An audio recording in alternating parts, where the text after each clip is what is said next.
నిర్మల్ జిల్లా కేంద్రంలో మాదక ద్రవ్యాలకు వ్యతిరేకంగా అవగాహన ర్యాలీ నిర్వహించారు. ఈ సందర్భంగా నిర్వహించిన ర్యాలీని జిల్లా కలెక్టర్ అభిలాష అభినవ్ శివాజీ చౌక్ వద్ద జెండా ఊపి ప్రారంభించారు. ఎన్టీఆర్ మినీ స్టేడియం వరకు సాగిన ర్యాలీలో స్థానికులు పెద్ద ఎత్తున పాల్గొన్నారు. అనంతరం అక్కడ నిర్వహించిన బహిరంగ సభలో జిల్లా కలెక్టర్ ప్రసంగించారు. దేశ అభివృద్ధిలో యువత పాత్ర కీలకమని, మాదక ద్రవ్యాల బారిన పడకుండా యువతకు అవగాహన కల్పిస్తున్నామని అన్నారు. మాదక ద్రవ్యాల రహిత నిర్మల్ జిల్లా సాధనలో ప్రజల భాగస్వామ్యం అత్యంత కీలకమని అన్నారు.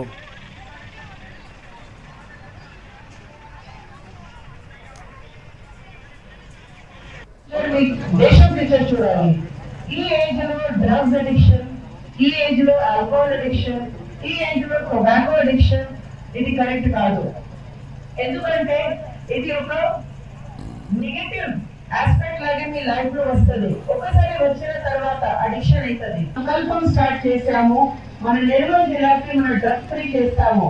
దీంతో భాగంగా నా డిపిఆర్ ఒక మంచిగా ప్రోగ్రామ్ స్టార్ట్ చేయడం జరిగింది. కళా జాతర ద్వారా వాళ్ళు ఒక టీం ఎవ్రీ డే 2 విలేజెస్ తిరిగి డ్రగ్ ఫ్రీ నిర్మల్ చేయాలి.